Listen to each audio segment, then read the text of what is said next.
dificultad para conciliar el sueño o bien exceso de sueño. Bueno, el tema del sueño y el apetito puede estar en más o en menos, ¿sí? Sentimientos de inutilidad, odio a sí mismo, culpa, dificultad para concentrarse, sentimientos de desesperanza, abandono, ¿sí? No tenga motivación para nada, cambios grandes en el apetito, como decíamos recién, o bien en aumento o en descenso, cansancio y falta de energía, movimientos lentos o rápidos, inactividad y retraimiento de las actividades usuales, pensamientos repetitivos de muerte o de suicidio. Obviamente tiene que haber, como decíamos recién, 5 más de estos, persistir durante por lo menos 2 semanas, y generalmente todo esto va a tener repercusión sobre la vida diaria o la funcionalidad de la persona, ¿sí?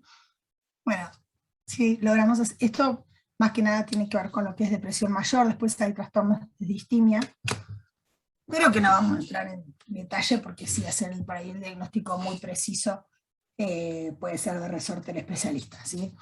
Pero bueno, en general, si tenemos 5 más de estos durante al menos 2 semanas y que repercute sobre la vida diaria de la persona, podríamos hacer el diagnóstico habiendo descartado otras causas, porque primero tendríamos que pedir un laboratorio descartando causas metabólicas de síntomas depresivos y demás.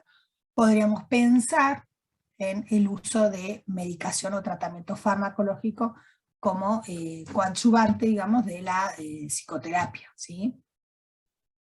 Esto solamente se los puse porque lo encontré, y el tema de dolor, ansiedad, insomnio y síntomas depresivos está muy asociado en los pacientes con dolor crónico. Se asocian los síntomas depresivos y a la inversa, ¿sí? O sea, es como que una cosa perpetúa o exacerba la otra.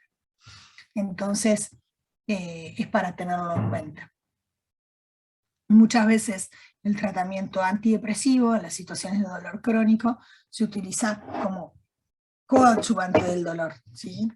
Es como que les decía, no sabe que está primero si el huevo o la gallina, pero bueno, muchas veces se utilizan antidepresivos como coadyuvantes, ¿sí? Para reducir las dosis de los analgésicos, mejorar la cuestión anímica y mejorar la eficacia del tratamiento analgésico. Bueno, una vez que hacemos el diagnóstico, debemos pensar en seleccionar el tratamiento e iniciarlo. En general se habla de hacer un monitoreo a la semana o a los 15 días. No entramos demasiado en detalle en la fisiopatología, pero bueno, los neurotransmisores involucrados acá son fundamentalmente la serotonina y la noradrenalina, ¿sí? Más que nada la serotonina. Y dentro de las hipótesis de la fisiopatología de la enfermedad, que son múltiples y digamos no soy experta en el tema, pero sí se sabe que se descienden las concentraciones de serotonina, y por eso gran parte del tratamiento farmacológico se dirige hacia, digamos, la posibilidad de aumentar las concentraciones de serotonina, sobre todo en áreas del cerebro que están íntimamente involucradas con las cuestiones del ánimo. Como se sabe que hay una alteración a nivel neuronal y tiene que ver con una reacomodación neuronal, el tratamiento no da grandes resultados en forma inmediata, ¿sí? Tarda en hacer efecto. Por eso es que debemos evaluar o valorar la respuesta, como les planteé ahí, más o menos hasta la 4ª o 6ª semana, ¿sí? Si hay clara mejoría, se sigue el tratamiento.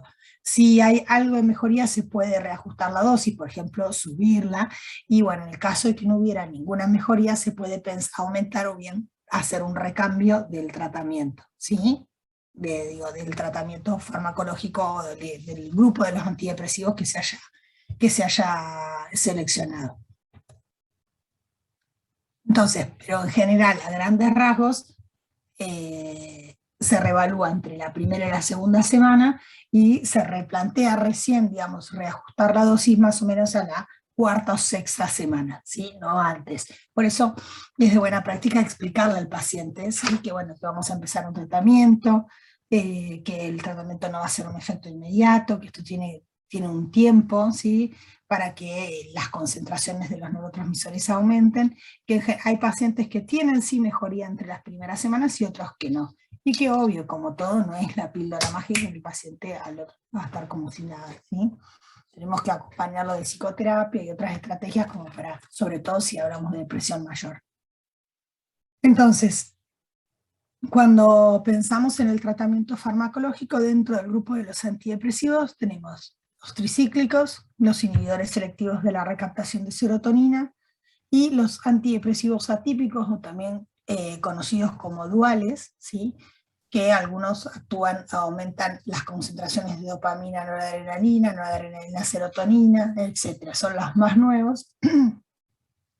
Y después, para situaciones por ahí particulares de depresión mayor sobre todo, y esto sí va a ser uso de resorte del especialista, los inhibidores de la monoaminoxidasa, ¿sí? Que eso sí no los vamos a manejar nosotros porque son antidepresivos que conllevan múltiples efectos adversos y serios, con lo cual son utilizados en caso de que no hubiera respuesta al tratamiento convencional, ¿sí? Igual que el electroshock y demás que se plantea, que la verdad que no sé si se estaría utilizando.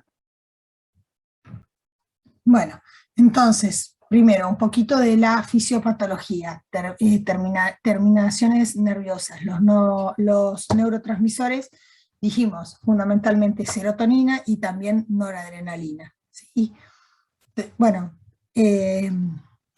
como todo lo que se sintetiza en la neurona, cualquier neurotransmisor se va a acumular en la vesícula y por despolarización neuronal, con activación de los canales de calcio, voltaje dependiente, aumento del calcio intracelular, va a haber exocitosis de las vesículas y liberación del neurotransmisor. Ya sea las neuronas serotoninérgicas o noradrenérgicas, ¿sí? Fíjense que en la noradrenérgica uno de las enzimas que se ocupa de autolimitar el efecto de la noradrenalina era la monoaminoxidasa, que la habíamos visto en aquel momento cuando vimos simpáticos, ¿sí? Las monoaminoxidasas teníamos la MAO-A y la MAO-B, que de lo que se ocupan básicamente es de autolimitar el efecto de la noradrenalina circulante. Cualquiera sea el neurotransmisor que se libera, va a interactuar con sus diferentes receptores, ¿sí? Por ejemplo, los de serotonina o bien los de noradrenalina. Lo que vamos a ver cuando veamos los tricíclicos, por ejemplo, es que tanto esta serotonina como esta noradrenalina, uno de los mecanismos por los cuales también autolimitan su efecto era, ¿se acuerdan los receptores alfa-1 que actuaban vía GI? ¿Sí? Y otros también había recaptadores, ¿sí? Hay recaptadores de serotonina y de noradrenalina, que fíjense acá los tenemos, que lo que se ocupan es de favorecer el ingreso, o sea, la recaptación del neurotransmisor para reducir sus concentraciones plasmáticas. Si nosotros actuamos inhibiendo estos recaptadores, las concentraciones plasmáticas en la hendidura van a aumentar, aumenta el neurotransmisor y vamos a tener un aumento de los neurotransmisores en cuestión que están en déficit, ¿sí? Y esto es lo que van a hacer los inhibidores los antidepresivos tricíclicos. Inhiben esta recaptación. ¿Sí? Algunos inhiben más recaptación predominantemente de noradrenalina y otros predominantemente de serotonina, pero inhiben la recaptación de ambos. ¿Sí? Por otro lado, también vamos a tener los IRS, que son inhibidores de la serotonina, inhibidores selectivos de la serotonina. O sea que lo que va a aumentar es selectivamente la serotonina, y también dijimos, inhibidores de la monoaminoxidasa. Y tenemos algunos otros que inhiben noradrenalina y también, por ejemplo, dopamina, como mencionamos dentro de algunos de los ejemplos de los atípicos, ¿sí? Entonces, dijimos que una vez que instaurábamos el tratamiento con los antidepresivos, había un retraso en el efecto, o sea, no es como un antihipertensivo que uno le da y automáticamente dentro de las 24 horas ya puedo alcanzar valores normales de tensión arterial. Acá no, y se cree que este retardo en los efectos terapéuticos está probablemente relacionado con adaptaciones secundarias que van realizando las neuronas en función del aumento del neurotransmisor. Dentro de los tricíclicos que veíamos hoy que actúan inhibiendo la recaptación, tenemos las terciarias y las secundarias. Las terciarias son la imipramina y la amitriptilina, que esta es la que vamos a ver con más frecuencia en el uso clínico, es la que tenemos disponible, y la diferencia entre ellas va a estar en esto que dijimos, en esta diferencia en cuanto a la recaptación predominantemente de serotonina versus noradrenalina. Acá tenemos, esta es una figura tomada del Goodman, donde tenemos cómo actúan. Esto es un poco más en detalle de lo que veíamos recién. ¿Sí? Fíjense, la noradrenalina se sintetiza a partir, bueno, precursores de la tirosina, que se transforma en dopa, ¿sí? Y finalmente la dopamina dentro en el interior de la vesícula se convierte en noradrenalina. Cuando se secreta, tenemos diferentes receptores, alfa, beta, según dónde se ha liberado el neurotransmisor, y dijimos que lo que inhibía o autolimitaba el efecto era, por ejemplo, los alfa-2 que actuaban vía GI, y también la recaptación, ¿sí? Tenemos los que estimulan la recaptación, perdón, los que inhiben la recaptación, por ejemplo, tenemos los antidepresivos tricíclicos, de manera tal que la noradrenalina queda en la hendidura, ¿sí? Y aumenta la actividad noradrenérgica en diferentes regiones, en este caso del cerebro, ¿sí? Pero bueno, en el caso de los antidepresivos, lo que plantea acá que no son el simple bloqueo, digamos, el efecto no es el simple bloqueo de la recaptación de noradrenalina, sino que esta inhibición conlleva a una cascada de importantes adaptaciones secundarias que van a ser las que se van a poder observar con el paso de las semanas, ¿sí?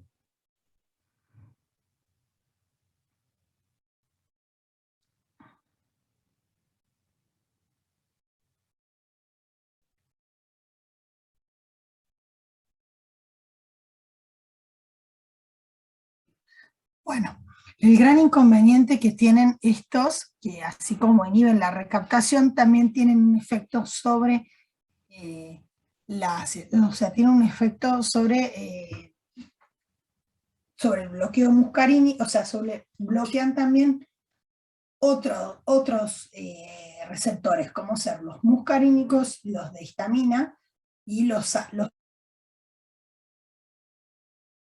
y justamente de la interacción con estos otros receptores surgen la gran diversidad de efectos adversos que tienen, que de hecho es en parte lo que limita el uso de los antidepresivos tricíclicos a dosis altas, porque que si bien a largo plazo, digamos, pasadas estas semanas, vamos a tener algún efecto beneficioso en cuanto a la remisión de los síntomas depresivos que vimos inicialmente,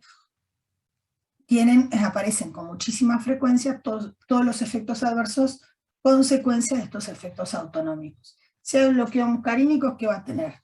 ¿Qué se les ocurre?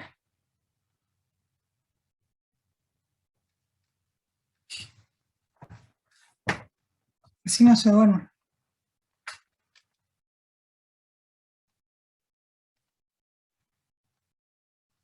Ajá.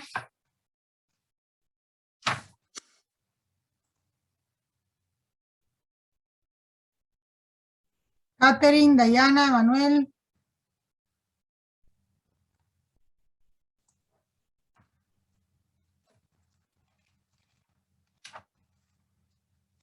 Nadie va a participar.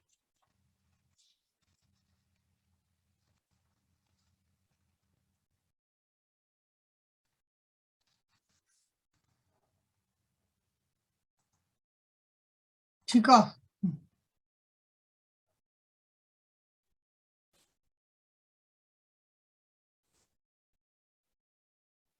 ¿Podría repetir la pregunta, profe? ¿Cuáles son los efectos adversos de estos efectos autonómicos? Por ejemplo, el bloqueo muscarínico.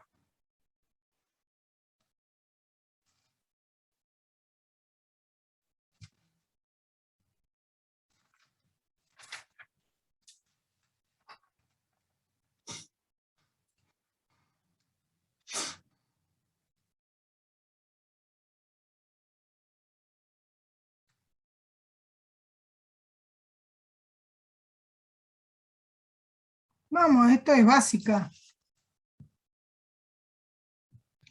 Profe, ahí contestó un compañero por el chat.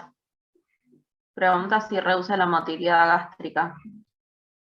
Sí, más que la motilidad gástrica, todo el El estómago en general tanta motilidad no va a tener, pero sí todo el resto del tubo O sea que digestivo. genera constipación, la sequedad en la boca. Exactamente.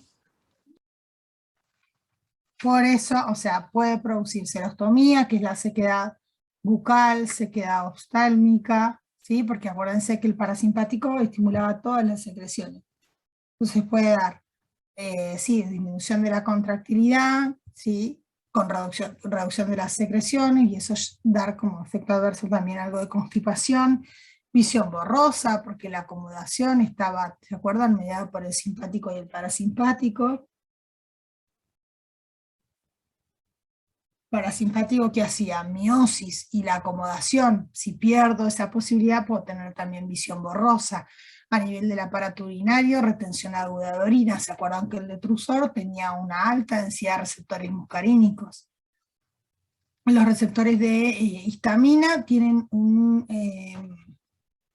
tienen actividad sobre el centro del apetito y también del sueño, entonces un efecto histaminérgico también van a dar somnolencia, que de hecho es un efecto adverso que a veces se lo puede aprovechar como efecto beneficioso, y el bloqueo alfa va a dar ¿qué? ¿Qué hace a los receptores alfa a nivel del músculo lisovascular?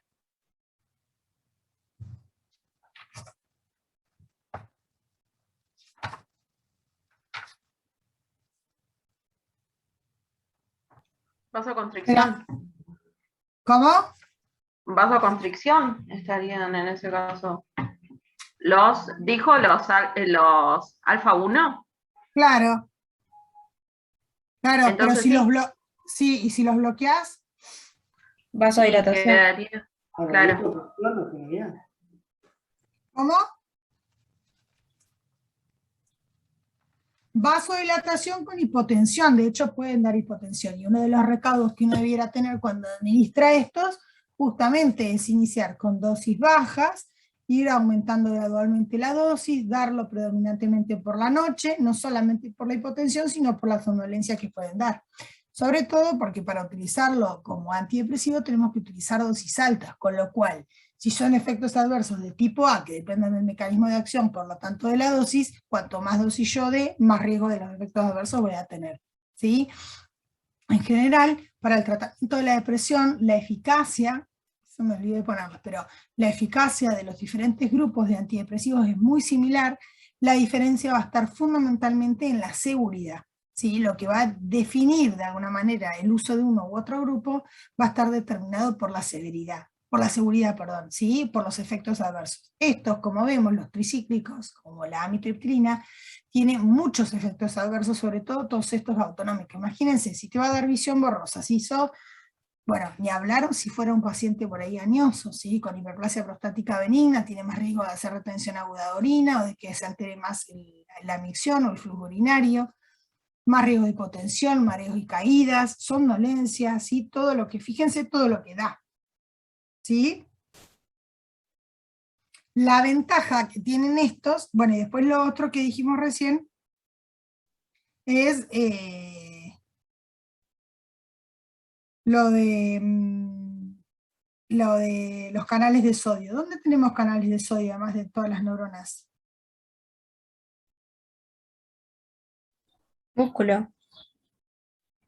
Sí, cardíaco. O sea, y a nivel del sistema de conducción. Entonces puede prolongar el QT y podrían precipitar arritmias cardíacas, ¿sí? Tienen algo de actividad. Entonces, bueno, en ese caso, si llegara a aparecer alguno de estos efectos adversos, obviamente el paciente se va a tener que internar.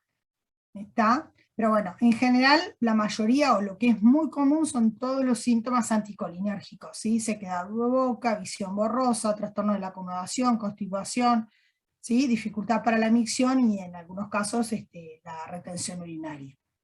¿Mm? Y bueno, después tienen efecto de primera dosis, esto que decíamos por el bloqueo alfa y demás, pueden dar hipotensión ortostática, esto desencadenar taquicardia, ¿sí? Palpitaciones, y bueno, incluso en algunos pacientes síncope de primera dosis. Por eso es que digamos, deben iniciarse con dosis bajas, ¿sí? Y tienen efectos bloqueantes de los canales de calcio y comparten algunos de los efectos de los antiarrítmicos de clase 1. ¿sí? Por eso es que pueden dar arritmias y precipitar un bloqueo cardíaco, ¿sí? Y también por el efecto antimuscarínico que tienen, pueden dar un síndrome confusional. Si uno los utiliza en forma cuidadosa, con dosis bajas, en general tenemos mucho menos chances de que aparezcan los efectos adversos. Una de las situaciones por ahí en las cuales lo van a ver utilizados con más frecuencia, más que para tratamiento de la depresión, es como coadyuvantes en dolor crónico. No sé si se acuerdan, pero en lo que era dolor, las vías del dolor, así como había una vía aferente que subía, había una vía descendente que modulaba, ¿sí? Y que estaba media, los neurotransmisores que intervienen allí, o sea, que modulan, es decir, que inhiben el ascenso del estímulo aferente. Los mediadores que intervienen ahí son serotonina y noradrenalina, con lo cual, si yo inhibo la recaptación y potencio esa vía moduladora, puedo tener un efecto beneficioso en el tratamiento del dolor. De hecho, por eso se los utiliza como coadyuvantes del dolor, ¿sí? Pero en general se los utiliza a dosis más bajas que las dosis antidepresivas. Y bueno, si además del dolor, el paciente, como dijimos, vimos hoy, asocia al dolor síntomas depresivos, es como que nos da la ventaja en el tratamiento de las dos situaciones de salud, ¿sí? Pero bueno, lo importante me parece resaltar es que si bien van a ser eficaces para el tratamiento de la depresión, y casi con la misma eficacia que el resto de los antidepresivos, lo que va a limitar su uso va a ser la seguridad, ¿sí? Y los efectos adversos que aparecen y que son frecuentes cuando los utilizamos en dosis altas, son estos que mencionamos ya, que tienen que ver con el bloqueo muscarínico, la somnolencia por el histaminérgico y la hipotensión ortostática colosal, el bloqueo de los alfa, y tener en cuenta lo de las arritmias cardíacas que también pueden aparecer, ¿sí?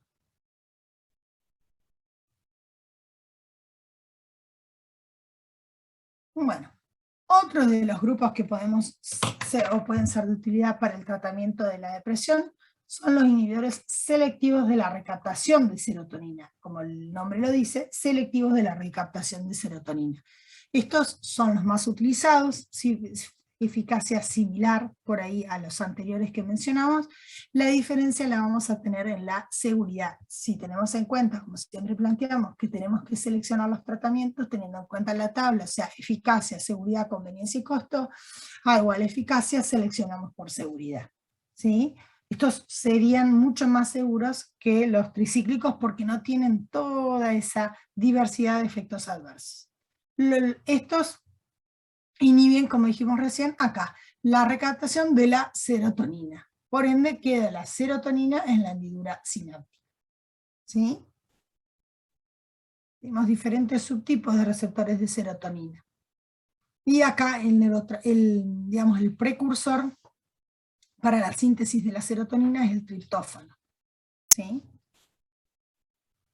Bueno, en cuanto a la seguridad que dijimos hoy, que era lo que limitaba o lo que determinaba, digamos, el uso de uno u otro grupo, acá en este caso los más frecuentes son los síntomas depresivos, gastrointestinales, ¿sí? Son los más comunes. Náuseas, vómitos, anorexia y diarrea que pueden aparecer hasta en un 5 o hasta en un 30% de los pacientes. Otro de los efectos adversos que es frecuente y debemos tenerlo en cuenta es la disfunción sexual. Preguntarla, porque por ahí, digamos, los pacientes no se animan a plantearlo. Es bastante común, tanto en el hombre como en la mujer, ¿sí? Que de hecho podría llegar a limitar el uso de estos. Después otro de los efectos adversos puede ser sedación, somnolencia, y más raro por ahí esto lo del insomnio o la inquietud, ¿sí? Y también está descrito los síntomas extrapiramidales como acaticia, que está mencionada allí, disquinesias, bradiquinesias, distonías y deterioro en la enfermedad del Parkinson. Hay que tenerlo en cuenta. Y bueno, es más raro adenopatías y demás. Y lo de la hiponatremia. ¿Sí? Entonces, por ahí los dos primeros van a ser los que por ahí pueden llegar a limitar. Y algo no menor que no está descrito acá, no se los puse, pero que se los mencioné, es la diarrea. Recuerden que la serotonina tiene una función importante a nivel del aparato gastrointestinal. yo en los pacientes añosos la diarrea la veo con bastante frecuencia. Entonces por ahí el tema de las dosis, ¿sí?, que utilizamos.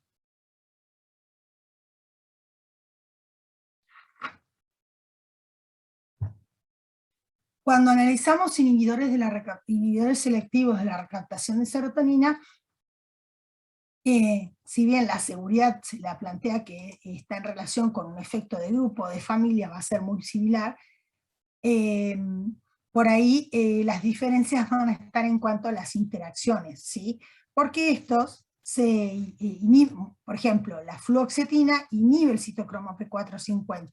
Entonces, por ejemplo, si se están coadministrando antidepresivos tricíclicos e inhibidores selectivos de la recaptación de serotonina, que a veces es una posibilidad para utilizar dosis bajas de ambos, esto podría aumentar las concentraciones de los neurotransmisores. ¿Sí? Más si es un inhibidor.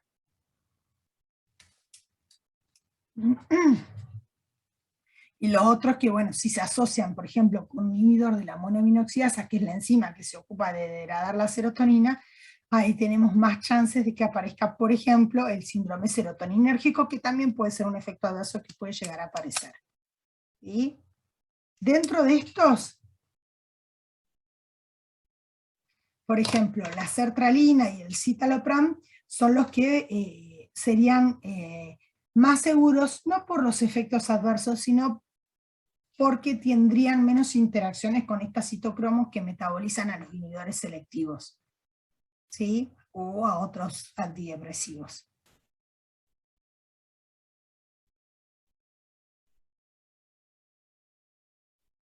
Pero después los efectos adversos van a ser más o menos los mismos, ¿sí?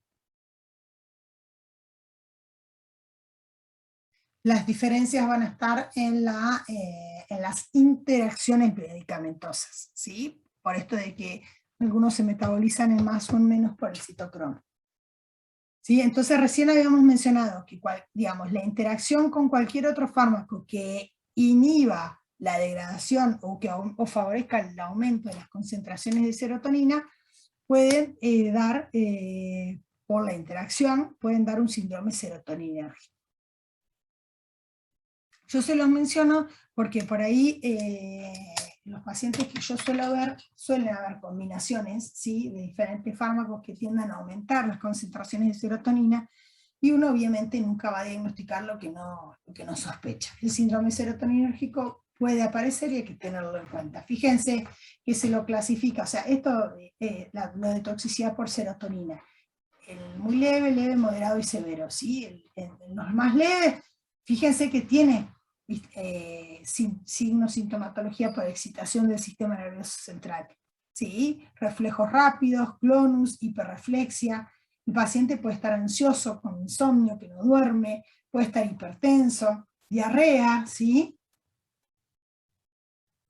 Fíjense que que es muy leve, reflejos, insomnio, náuseas, diarrea, puede aparecer tranquilamente con el uso terapéutico, ¿sí?, a dosis terapéuticas de los inhibidores selectivos de la serotonina. Y ya las formas más graves, moderadas o severas, es cuando se asocian por ahí otros que favorecen el aumento de las concentraciones de serotonina.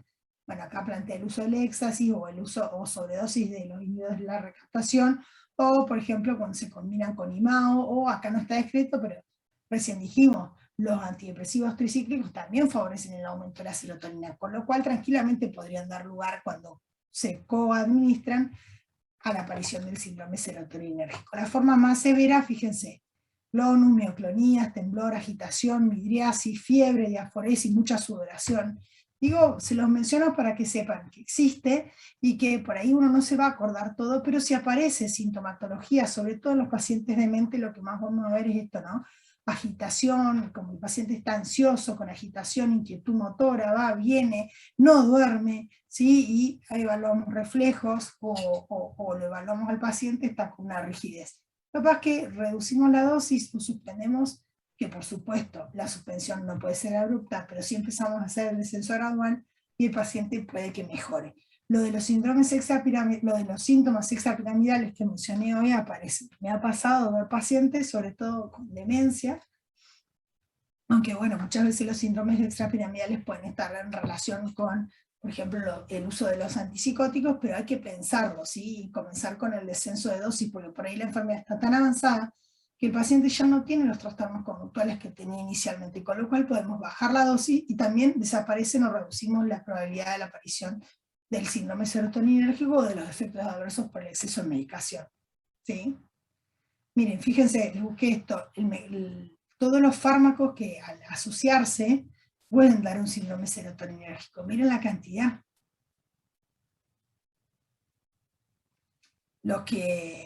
Acá lo que dice, síntesis de la serotonina, bueno, el triptófano, porque es el aminoácido que es el precursor. Por liberación de serotonina, fíjense, a las anfetaminas que antiguamente se utilizaban, cocaína, que también la cocaína va a aumentar o va a favorecer el exceso de dopamina, porque lo que inhibe es la recaptación de la dopamina, levodopa, los inhibidores de la monoaminoxidasa, fíjense, los que inhiben la recaptación, que son todos los que dijimos recién, los inhibidores selectivos de la serotonina, fluoxetina, paroxetina, sertralina, citalopram, también la trazodone, que en algunos casos se los clasifica como también un antidepresivo.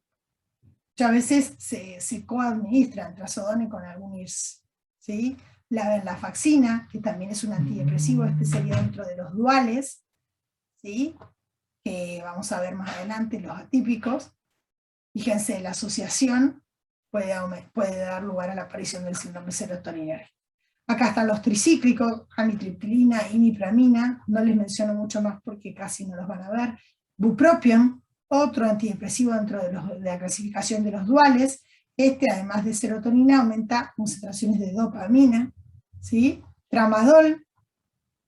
El tramadol también puede inhibir la recaptación de serotonina y lo que hace es potenciar la vía moduladora descendente que les mencioné hoy del dolor. Por eso es que el tramadol es óptimo en el tratamiento del dolor dentro del grupo de los opioides, porque además de tener el efecto agonista sobre los receptores MU, también tiene algo de actividad sobre la vía moduladora descendente, favoreciendo en este caso el aumento de las concentraciones de serotonina, y de esta manera potencia esa vía moduladora, ¿sí? Bueno, acá tenemos más de los IMAO, ¿sí? Que los que inhiben el metabolismo de la serotonina, que son los inhibidores de la monoaminoxidasa, transmina, por ejemplo, seregelina, que también estos son antidepresivos, que habíamos dicho que eran de resorte generalmente de uso del especialista, que no los vamos a manejar nosotros.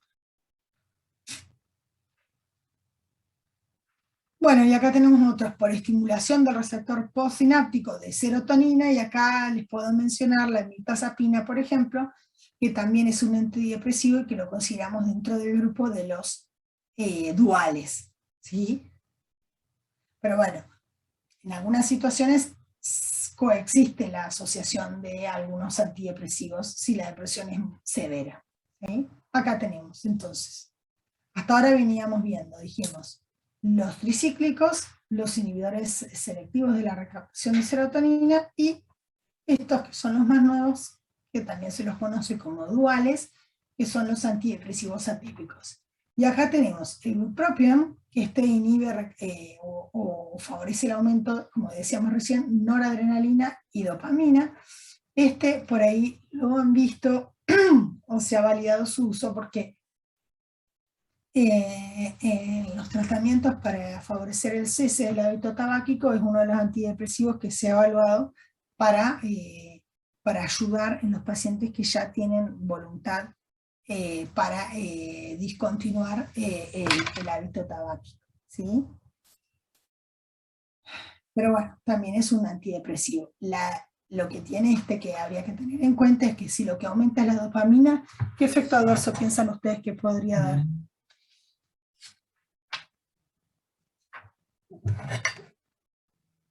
Geraldine, Sofía.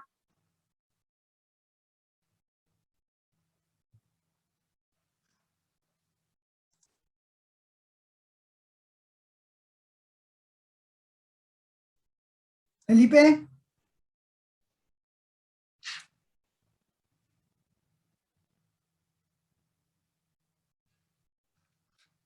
Parecido a la cocaína, ¿sí? Que lo que hace es aumentar las concentraciones de dopamina, ¿sí? Va a estimular, ¿sí? Puede dar insomnio, convulsiones, en el peor de los casos, ¿sí? El tema es que si da insomnio, ¿qué les parece a ustedes?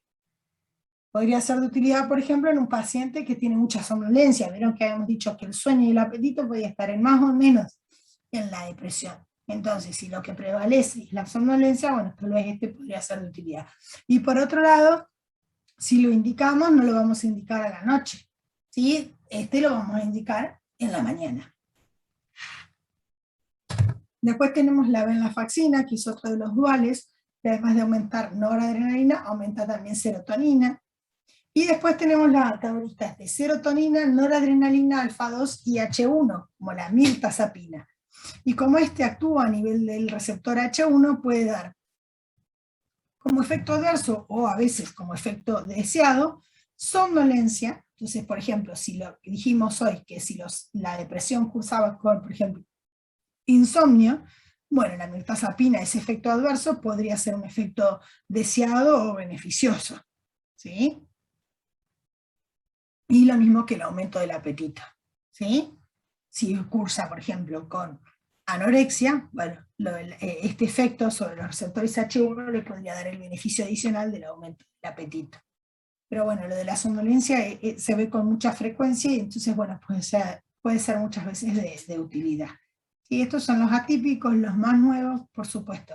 Si tenemos en cuenta, como decíamos hoy, el tema de la eficacia es similar para todos, incluso se ha planteado, se ha puesto hasta en discusión si tienen igual o más beneficio que el placebo, ¿sí? El tratamiento con los antidepresivos, y la diferencia va a estar en los efectos adversos. Sí, estos en general son bien tolerados, pero bueno, con estas salvedades que mencionábamos recién. Y bueno, sí son considerablemente mucho más costosos que los otros, ¿sí?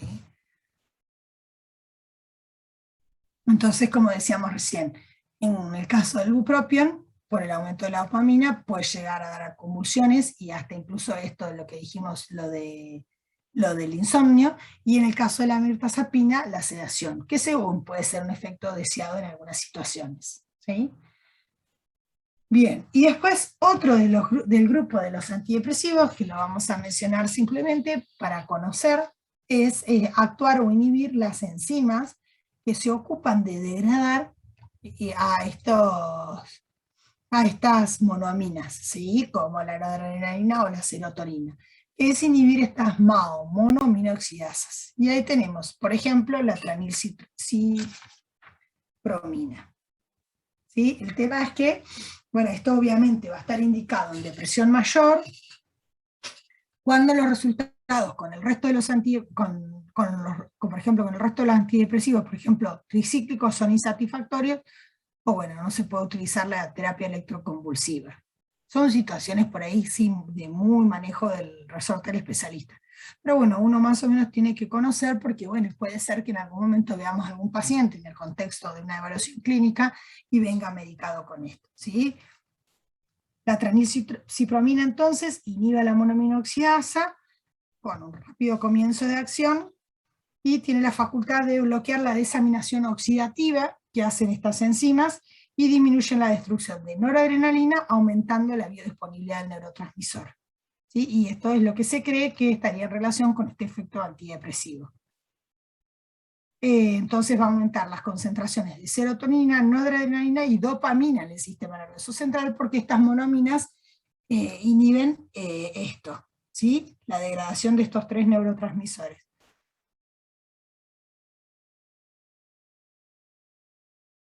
Y los efectos adversos pueden verse en general por sobredosis, pueden aparecer en términos de horas, pueden dar agitación, alucinaciones, hiperreflexia, hiperpirexia, convulsiones, ¿sí?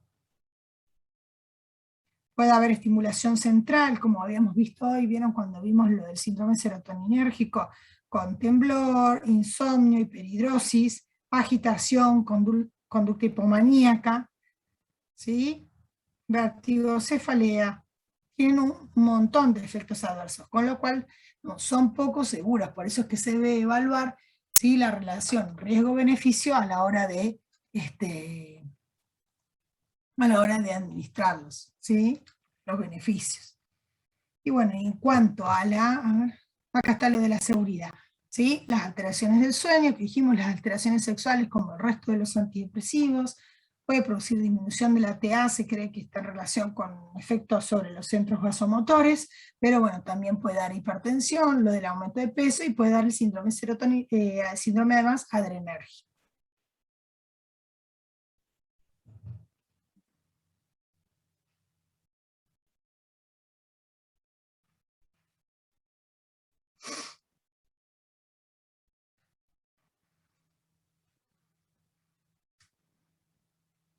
Bueno, y lo otro que, que también está en relación con este síndrome adrenérgico, es el desarrollo de crisis hipertensivas con el aporte de tiramina, que la tiramina en realidad va a estar contenida en diferentes alimentos. Entonces, como además también va a estar inhibida la monoaminoxidasa intestinal, que también la tenemos en el intestino, libera catecolaminas de las terminaciones nerviosas, ¿sí? Y esto puede dar esta crisis hipertensiva. ¿Cuáles son los alimentos que contienen o son muy ricos en tiramina? Quesos fermentados, cerveza, vino, hongos, grandes cantidades de café, frutas cítricas, higos envasados, chocolate, crema, etc. Pero baja fundamentalmente el queso. Entonces, en el caso del uso de aminas simpático-miméticas de acción indirecta, por ejemplo, cuando se utilizan anfetaminas o efedrina, también pueden desencadenar la producción de crisis hipertensivas. ¿Sí? Bueno, en el peor de los casos puede aparecer hemorragia intracraneal seguida de muerte. ¿Sí? Pero bueno, se los menciono para que, digamos, sepan que el riesgo, digamos, que tiene utilizar esta medicación no es que no se pueda utilizar, pero bueno, si la depresión tiene síntomas muy severos y limitan mucho la calidad de vida o la funcionalidad de la persona, tal vez sea necesario utilizarlos, pero no están exentos de efectos adversos, mucho menos estos. ¿Sí? Entonces, dijimos, hasta ahora veníamos hablando de eficacia, que tenían más o menos eficacia similar la mayoría de los grupos. Puede que tengan ligeramente mayor efecto los inhibidores de la monoaminoxidasa, por eso se utilizan en esas situaciones de depresiones más severas. Y otra de las cosas que puede aparecer en general con el uso de los antidepresivos es la tolerancia y la dependencia física. ¿Sí? Por eso es que no podemos discontinuarlo de manera abrupta, porque habíamos dicho que se generaban adaptaciones neuronales. Entonces, a la hora de discontinuar debemos hacerlo progresivo, porque puede aparecer, por la dependencia física, puede aparecer síndrome de abstinencia, ¿sí? Es peligroso la suspensión abrupta. Y en cuanto a las interacciones, fundamentalmente los inhibidores de la recaptación de serotonina, particularmente con el citocromo P450. Por eso, en realidad, para tenerlo en cuenta, por ahí lo que puede llegar a limitar o de alguna manera llevarnos a la elección de un antidepresivo, de un IRS versus otro, tiene que ver con la menor interacción con el citocromo P450, que como habíamos dicho, por ahí el que menos interacciones va a tener va a ser el citalopram o el escitalopram o la sertralina, versus la paroxetina o fluoxetina. Incluso paroxetina y fluoxetina, el inconveniente que tienen es que tienen una vida media prolongada, se metabolizan por el citocromo, interaccionan con un montón de fármacos, y con lo cual pueden dar más, sería menos seguro su uso versus sertralina, citalopram o escitalopram, sobre todo en la población añosa. ¿Sí?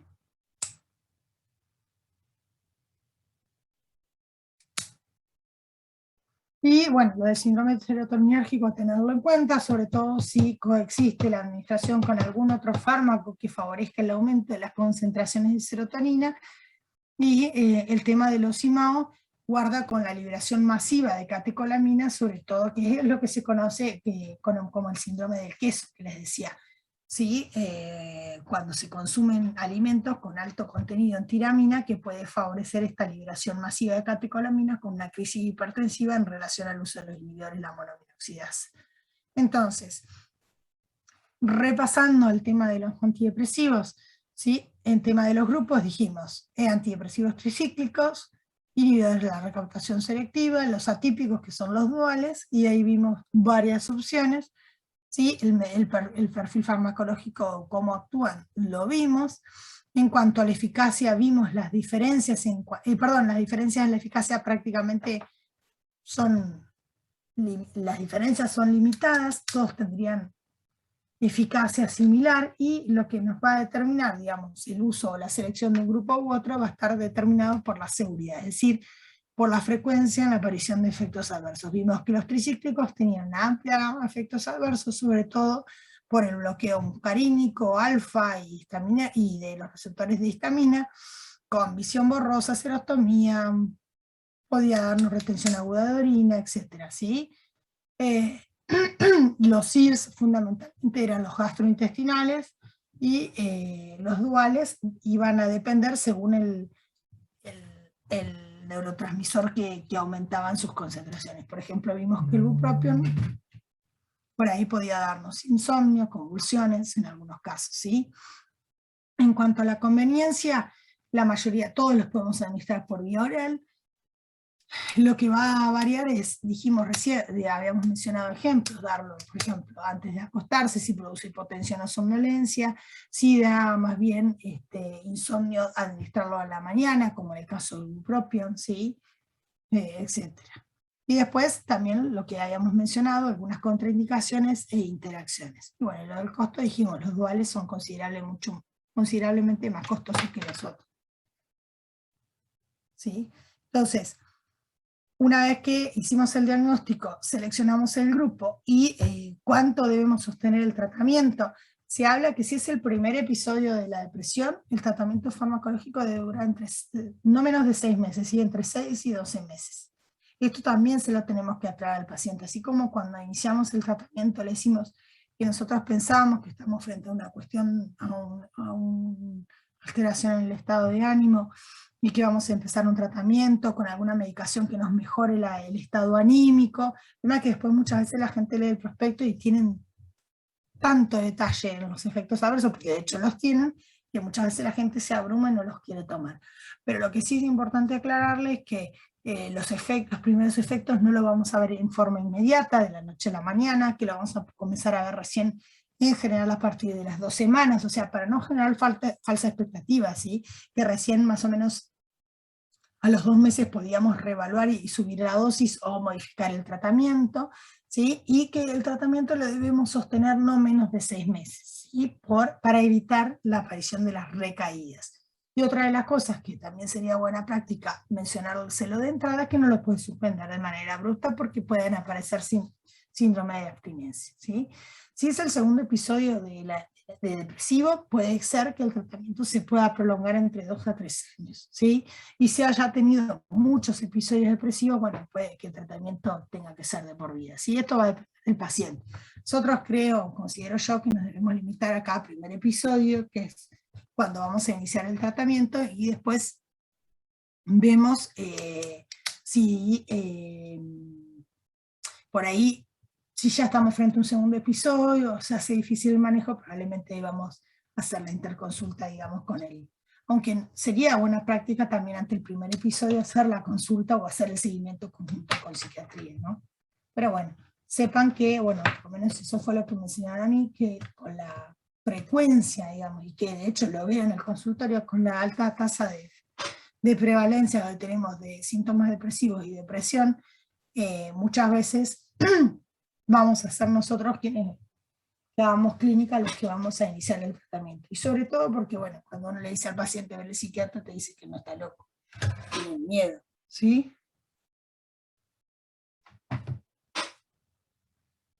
Entonces, resumiendo, si estamos frente a un episodio de depresión mayor, ¿sí? Seleccionamos el medicamento con el paciente teniendo en cuenta esto, ¿no? Potenciales beneficios terapéuticos y los efectos adversos, aclarándole el tiempo esperable de respuesta, ¿sí? Cuanto mejor sea la alianza que tengamos con el paciente, mejor va a ser la respuesta al tratamiento, y en general, lo que decíamos recién, del análisis esto de las diferencias entre eficacia y seguridad, surge que en general de primera opción siempre va a ser un inhibidor de la recaptación de serotonina, ¿sí? Una vez que comenzamos el tratamiento, vamos dosificando y en general esperamos recién a las 2 semanas tener efectos. O sea, podemos preguntarle al paciente si empezó a dormir mejor, si empezó a comer mejor, si tiene más ánimo, más ganas, si se puede concentrar mejor, está más atento, porque muchas veces cuando en los trastornos depresivos la atención, lo atencional está severamente afectado. El paciente dice, no me puedo concentrar, no puedo estudiar, no puedo hacer mis actividades, sobre todo si requiere de mucho esfuerzo cognitivo, ¿no? Entonces, bueno, pasadas las 2 semanas podemos examinar, ¿sí? Y ver si no tenemos eficacia, podemos hacer el reemplazo.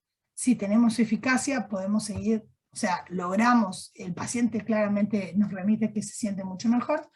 Podemos, bueno, sostenemos la dosis, como dijimos, no menos de 6 meses, y si fue mal tolerado o no fue eficaz, bueno, esto no podemos sustituirlo por otro y evaluar la eficacia en 3 a 4 semanas, ¿sí?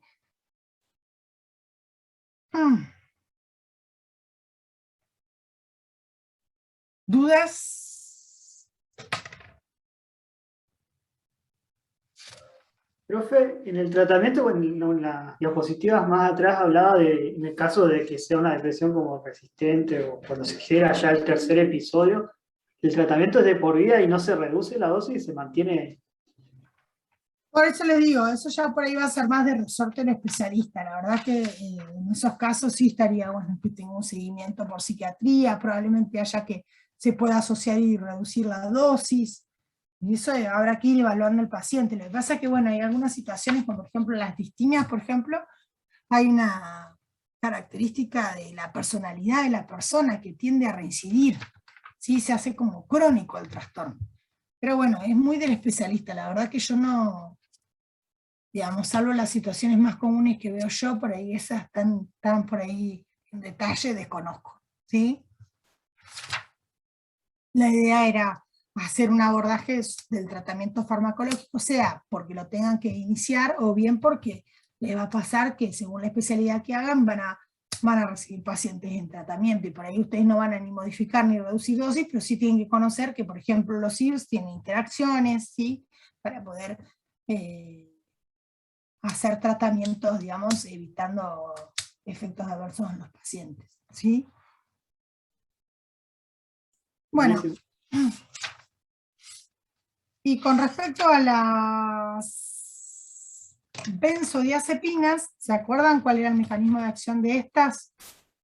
Esto es otro tema, sería hipnosedantes. Súper cuestionado su uso por el tema de la seguridad, los efectos adversos, la generación de adicción y dependencia. Pero bueno, no podemos dejar de mencionarlo porque la realidad es que tienen un alto consumo. Estos, al igual que los antidepresivos, se prescriben con doble receta, ¿sí? Es decir, cuando ustedes prescriban y hagan la receta, tienen que hacer un duplicado, ¿sí? La misma receta la replican. En teoría, legalmente, no deberían dispensarle benzodiazepinas o antidepresivos sin el duplicado. El consumo de las benzodiazepinas es altísimo, y los pacientes que vienen tomándolo no quieren discontinuarlos. Es una negociación súper difícil con los pacientes, ¿sí? El tema es que, bueno, muchas veces estos se pueden utilizar también para trastornos del sueño o, bueno, trastornos de ansiedad generalizada, ¿no? Lo ideal es utilizarlos el menor tiempo posible y a la menor dosis, integrando el tratamiento farmacológico con la psicoterapia. Y bueno, no prolongarlo más allá de 6 semanas. El tema es que muchas veces esto se continúa administrando y después es muy difícil volver atrás, ¿sí? Estas son agonistas de los receptores GABA. No sé si se acuerdan, pero los receptores GABAérgicos están asociados o acoplados a un canal iónico, o sea que es el canal de cloro, y esto favorece la apertura del canal, con lo cual aumentan las corrientes de cloruro, se hiperpolariza la célula y de esa manera no hay despolarización. ¿sí? O sea, facilitan la actividad inhibitoria GABA dependiente a nivel del sistema nervioso central. Y esto es lo que da como consecuencia todos sus efectos: hipnosedantes, anticonvulsivantes y relajantes musculares que tienen las benzodiazepinas. Acá en el gráfico tienen, además de las benzodiazepinas, el flumazenil, que es el antídoto de las benzodiazepinas, el zolpidem, que también es un hipnótico, pero no benzodiazepínico, que también puede ser utilizado, de hecho se utiliza como inductor de sueño. ¿Sí? Bueno, dentro de las benzodiazepinas acá tienen toda la gama. Una de las maneras de clasificarlos es según su vida media, ¿sí? De corta, intermedia y larga.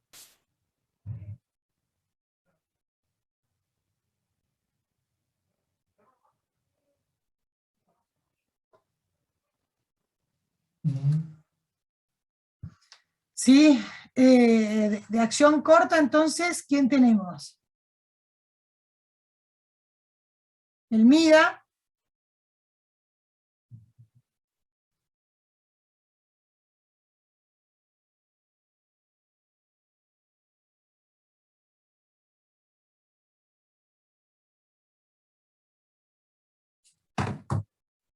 De acción corta tenemos el midazolam, ¿sí?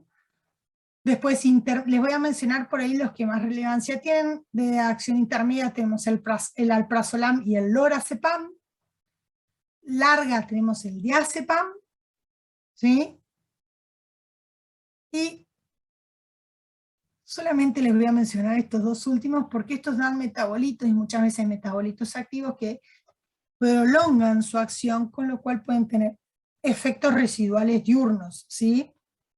Una de las cosas que tenemos que tener en cuenta cuando analizamos las benzodiazepinas, me parece a mí, desde el punto de vista clínico y de utilidad, la de la vida media de alguna manera nos va a determinar si el efecto es solamente durante la noche. O sea, si yo estoy buscando un efecto hipnosedante para facilitar o mejorar, digamos, la conciliación y el mantenimiento del sueño, porque lo que tiene el paciente es un trastorno del sueño, bueno, pues entonces tendré que buscar una de acción intermedia, que su acción no se prolongue más allá de 10 a 12 horas. ¿Por qué? Porque si no voy a tener efecto residual diurno, con somnolencia, mareo, caídas, ¿sí?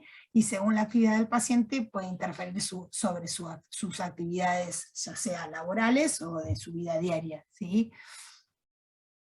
Si es para un trastorno de ansiedad, probablemente sí voy a querer o buscar que tenga efecto residual en el día, ¿sí? Ah, mira, en esta filmina no está el clonazepam. Sí, porque bueno, tanto el diazepam como el clonazepam por ahí puede ser que se utilicen. De hecho, se utilizan para el tratamiento del trastorno de pánico, ¿sí? Cuando hay crisis de pánico a repetición, ¿sí? O trastornos, que son trastornos de ansiedad generalizada, ¿sí? Pero bueno, siempre lo ideal es utilizarlo por el menor tiempo posible, el tiempo más acotado, ¿sí? En cambio, el lorazepam, como tiene una acción más bien intermedia, en general se utiliza también para el insomnio, ¿sí? Y en algunas situaciones para la ansiedad, o en algunas situaciones de ataques de pánico, ¿sí? O como anticonvulsivante. Sé que bueno, por ahí las indicaciones puntuales de qué utilizar son muy de la especialidad. Pero lo que ustedes me parece que tienen que saber es la vida media, o sea, cuánto tiempo va a persistir el efecto, y el metabolismo. Porque muchas veces el metabolismo hepático da metabolitos activos con igual o mayor actividad que el agonista inicial que estamos administrando, y por ende, digamos, según por ejemplo, el grupo de edad o las comorbilidades que tenga el paciente, puede ser más o menos beneficioso, ¿sí? Por ejemplo, el lorazepam, si bien es de acción intermedia, y yo lo voy a dar, por ejemplo, en las situaciones que con medios higiénico-dietéticos no haya logrado, ¿sí? Facilitar o mejorar el sueño, podría utilizarlo. Y si es un paciente ñoso, sería dentro de todos uno de los más seguros. ¿Por qué? Porque no tiene metabolismo por fase 1 prácticamente, ¿sí? Que son las reacciones de oxidación. Con lo cual, que son las que primero se alteran en el paciente ñoso, ¿sí? Entonces, sería más seguro su uso. En geriatría en general, nunca se sugiere el uso de las benzodiazepinas. porque esto que les decía, muchos dan metabolitos activos que persisten con efecto diurno, algunos se eliminan por vía renal, cuando son situaciones en las cuales el filtrado glomerular puede verse alterado, con lo cual se acumula, persiste el efecto diurno, mareo, caídas y fracturas, ¿sí? Entonces, y en el caso de tener que utilizar por alguna situación puntual, de usarse se busca usar el más seguro, por ejemplo, el lorazepam. Lo mismo pasa en la población pediátrica, ¿sí? Igual no se van a utilizar a menos que se requiera, por ejemplo, el tratamiento de convulsiones, como de hecho lo hemos visto en algunos problemas de salud, ¿sí? En algunas situaciones puede que se utilice. No sé si se acuerdan, pero el midazolam, no, perdón, el mida no, el diazepam, que tiene vida media muy larga, ¿qué pasa? Y que de hecho por eso se lo puede utilizar como anticonvulsivante. ¿Se acuerdan que era muy liposoluble? Se distribuía, tenía un volumen de distribución muy amplio, y al ser tan liposoluble y distribuirse tanto, la vida media era muy prolongada. ¿Se acuerdan? No sé si se acuerdan. Pero si mal no recuerdo son como 60 horas. ¿Sí? Entonces, se acumula y eso puede tener, sí, remanente de diazepam durante días.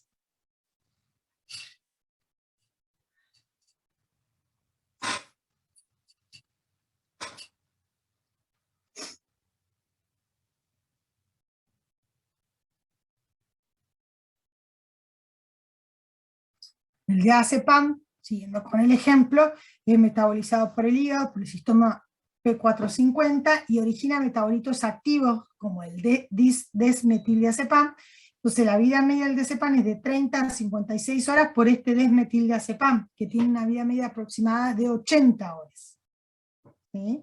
Bueno, obviamente, como consecuencia de eso, ¿cuál va a ser el efecto adverso más común? Somnolencia, mareos, visión borrosa, ataxia, excitación paradojal, que puede darla en ancianos, digamos, en personas añosas con más frecuencia, ¿sí? Una vez tuvimos una paciente que la tuvimos internada y le daban diazepam, y la señora estaba con deterioro cognitivo moderado severo, y tenía, en vez de sedarla, estaba con más excitación, gritaba más. Y bueno, el diazepam, ¿qué hacía? Se lo administraban, o sea, al inicio lograba el efecto, pero a las pocas horas ya estaba en un grito. Probablemente haya estado en relación con esto, ¿sí?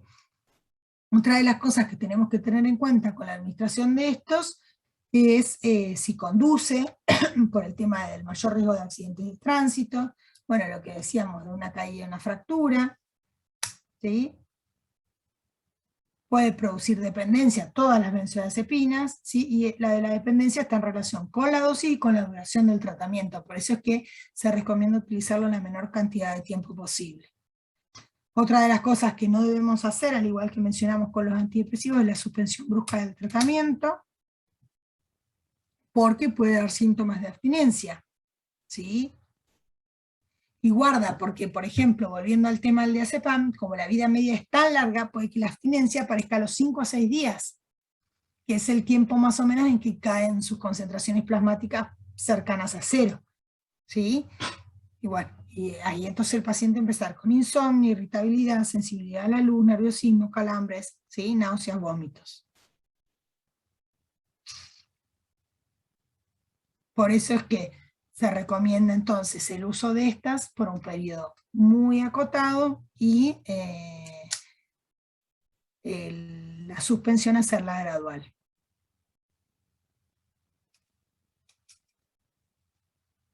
Otra de las cosas que antes era muy temido su uso era el tema de la depresión respiratoria, pero hoy ya se sabe que, digamos, si bien la pueden producir, en general el riesgo de la depresión respiratoria es mucho mayor cuando se asocian con alguna otra droga depresora.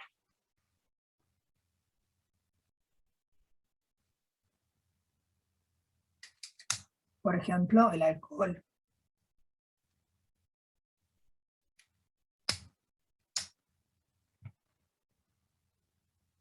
Bueno, y después otra de las cosas que me pareció interesante es saber que existen dosis equivalentes, porque bueno, muchas veces digo, ¿no? Puede pasar esto, que por ahí ustedes llega un paciente al consultorio y ustedes quieran hacer, digamos, si bien es difícil discontinuarle, Yo lo que sí intento, y eso sí por ahí lo logro, es por ahí, si viene con alguno que da metabolitos activos o que lo considero riesgo, es cambiarle la benzodiazepina, ¿sí?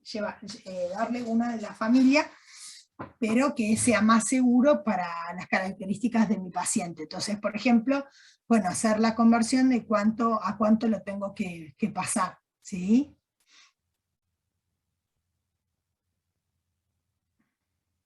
Fíjense más o menos que uno del prazolam son 6 de bromazepam y uno de lorazepam. Más o menos, porque fíjense que la dosis equivalente del diazepam es la misma. ¿Sí?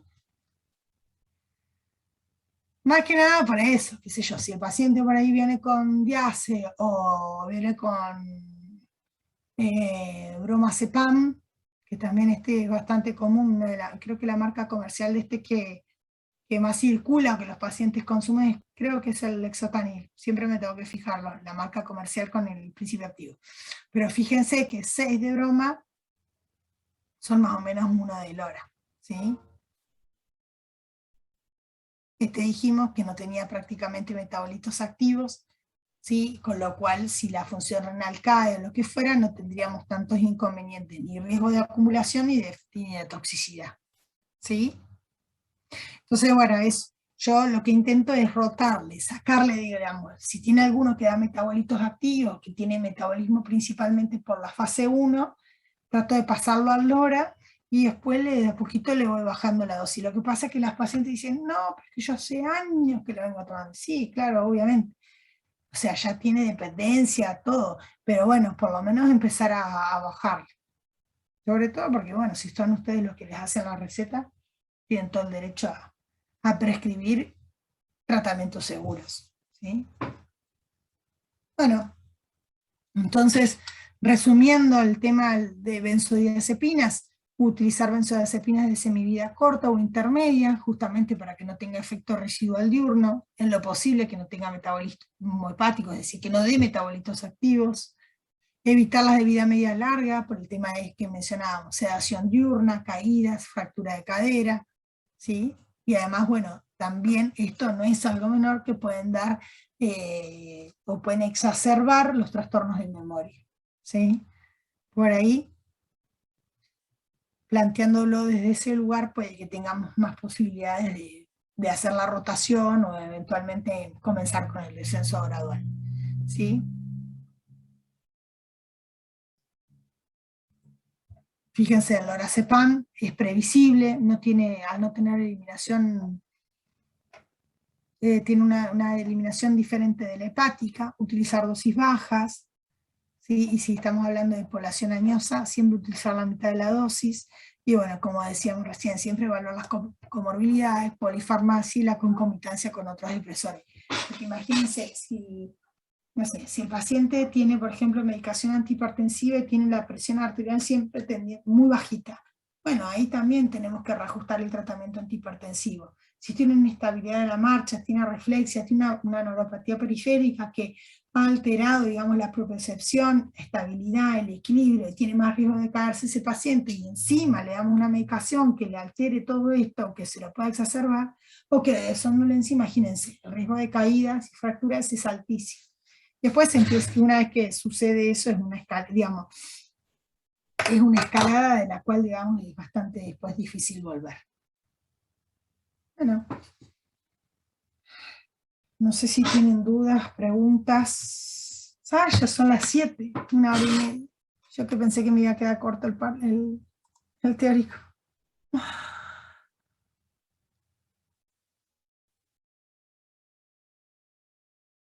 ¿Dudas, preguntas? Estoy ya difónica porque estoy como de las 8 de la mañana, entre trabajando y dando clases, ya no tengo voz, y todavía tengo que seguir. No, profe, yo las dudas que tenía ya me las... Bueno, gracias por contestar, porque no saben lo horrible que es no verlo y no escucharlo. Muy claro, profe, gracias. Bueno, de nada. Chau, chau.